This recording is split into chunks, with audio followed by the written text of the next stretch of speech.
I got to looking at the computer and almost the time got away from me, but I don't know if it went to 3:34 before I started or not. It was 3:33 when when I looked at it. Anyway, uh, you know, I I laid down last night before 9 o'clock again, and I was awake by 11 or a little after 11. And finally, an hour after I woke up, I thought, well, what's the use? I may as well get up. So I got up. It was not just a 10 after, quarter after midnight. And I started answering emails. I had 80 something emails, I think, when I first sat down in just the Facebook and YouTube inbox. And of course, I probably got, while I was working on them, it took almost an hour and a half to 2 hours to go through them all. And by that time, I probably had 20 more. In any case, I got up really early and I was finished with the blurb and everything um, with over a half an hour to go till 3:33. So I took a quick shower, which is something I rarely do before I start my video, but I did it this time, which is why my hair looks so slicked back and everything, because it's still wet. Anyway, the title for today is Looking at the World. Is anger appropriate? For many people, there is an attitude of see no evil and hear no evil in regard to world and even personal events clamoring for attention. Spiritual cliches and memes such as what you focus on expands and whatever we resist persists are often used to give, let me see, I have an extra letter there, are often used to give approval to denial and avoidance.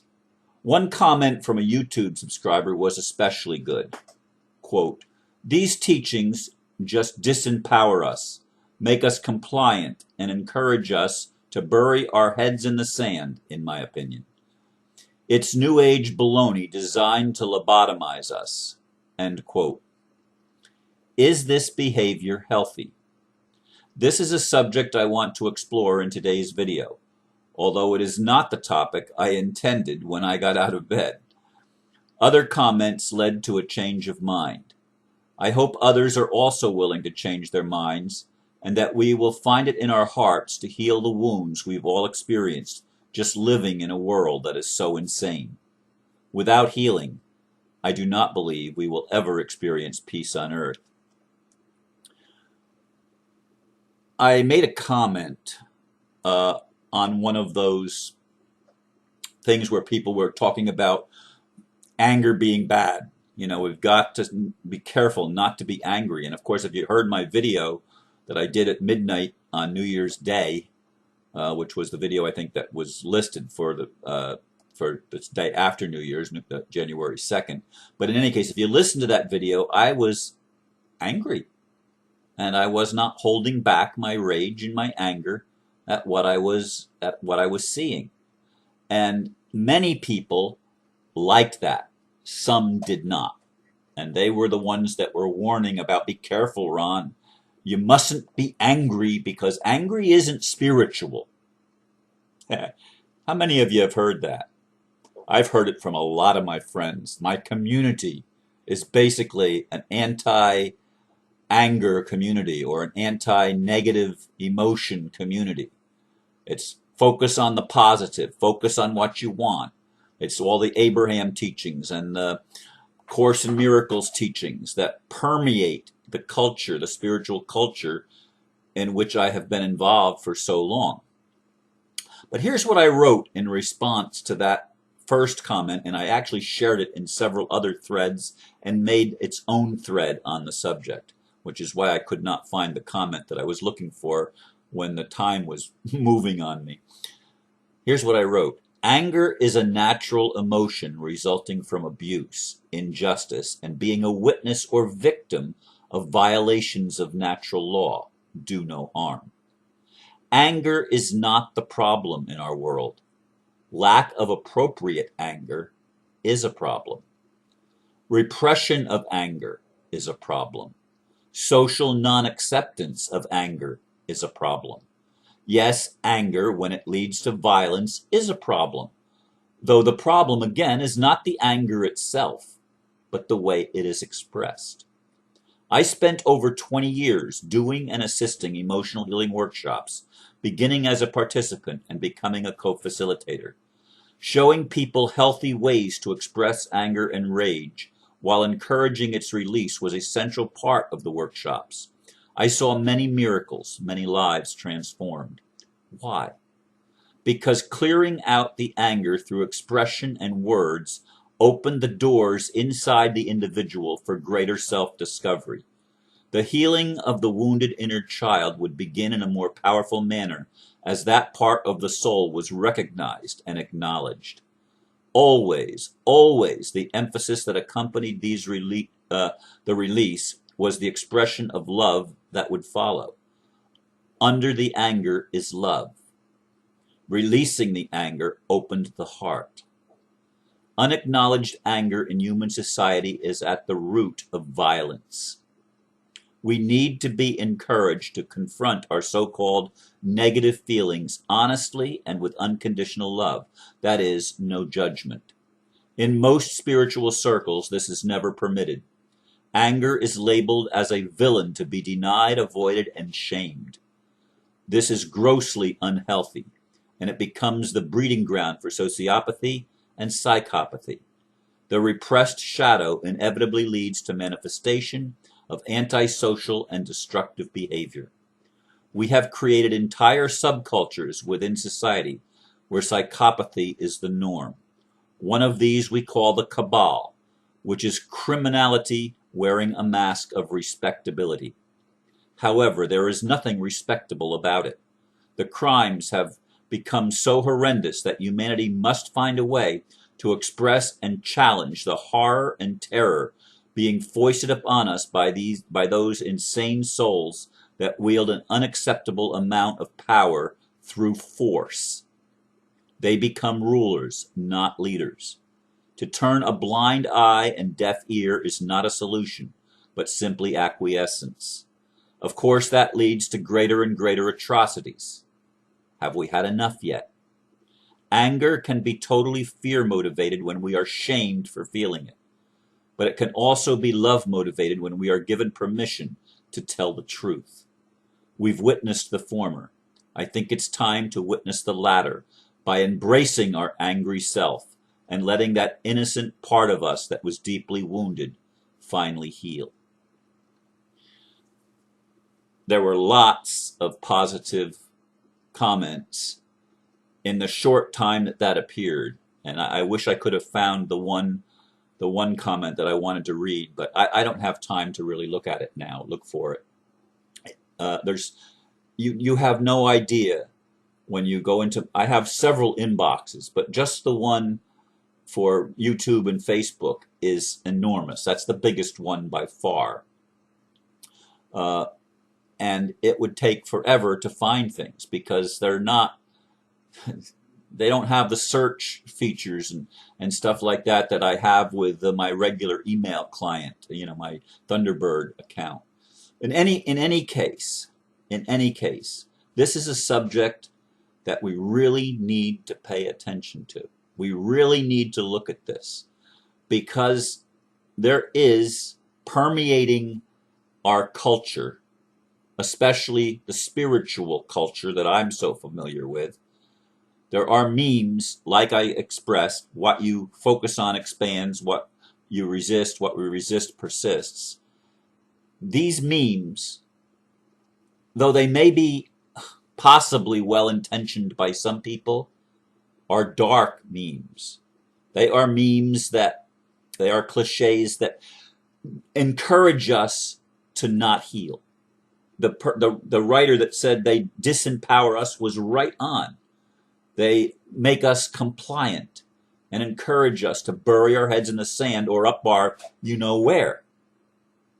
where the sun doesn't shine. Okay? We've got to stop doing that, folks. It is New Age baloney that lobotomizes us. It literally cuts us off from the part of ourself that is wanting attention and requires attention. It's the wounded inner child.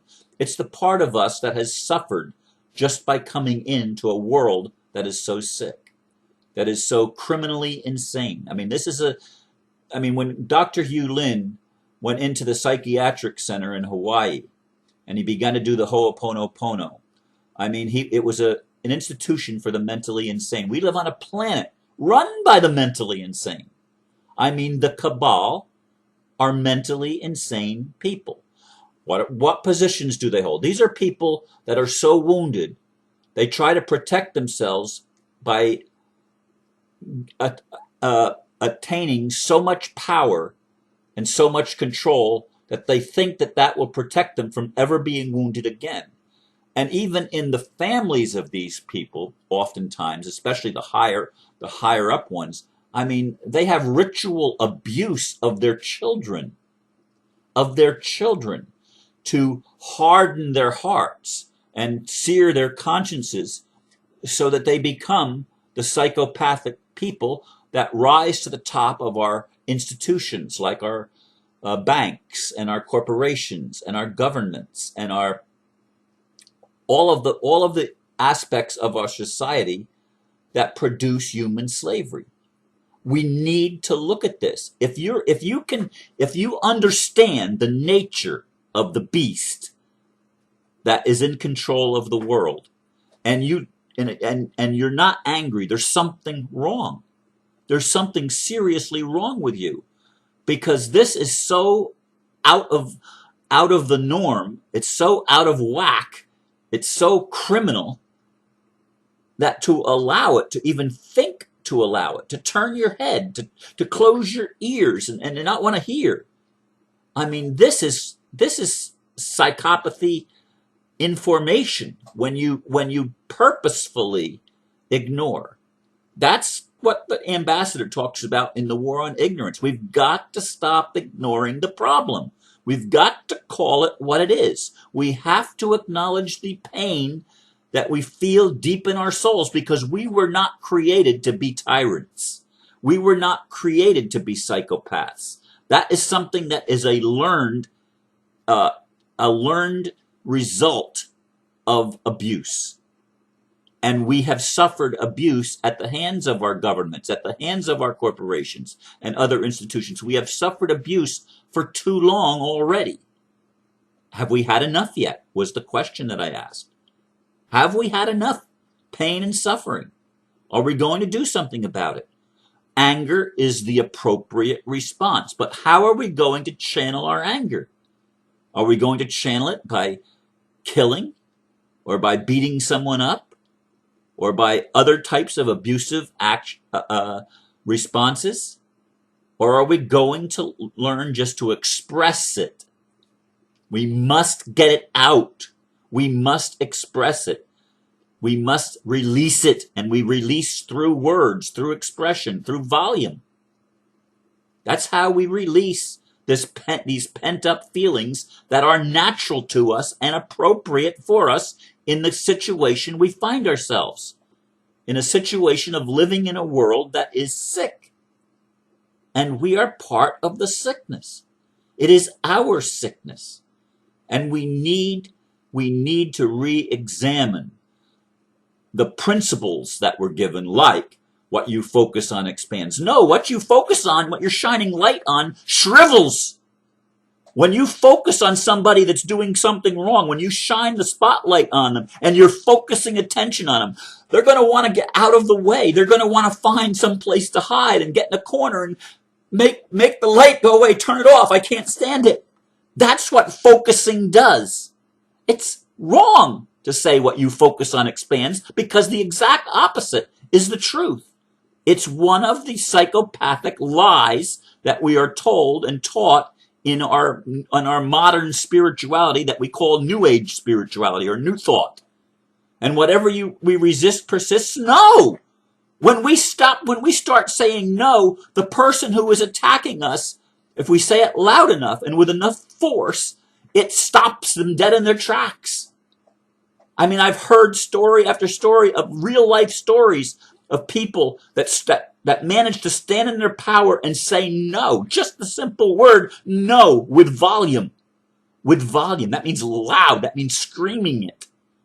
And it stops the person. Spirituality is something that embraces the reality of the situation and allows appropriate response without shaming the person for the response. Modern spirituality in many circles is spiritual abuse. It's emotional abuse. It is the denial of the inner child, the innocent self. And until we heal that innocent self by allowing it to express its pain, we will never achieve peace on earth. We will never become whole. We will never rise to the potential that God placed within each one of us at creation. We need to seriously re-examine our attitudes toward lots of things, but especially toward the honest feelings that we label negative emotion. Because it's healing those negative emotions, that shadow, that will lift us and help us co-create a world that works for us and ultimately a world that works for everyone. Because love is the only environment that's going to let you grow. And love does not shame us. Love allows us to express truly and freely. I thank you for listening, and namaste.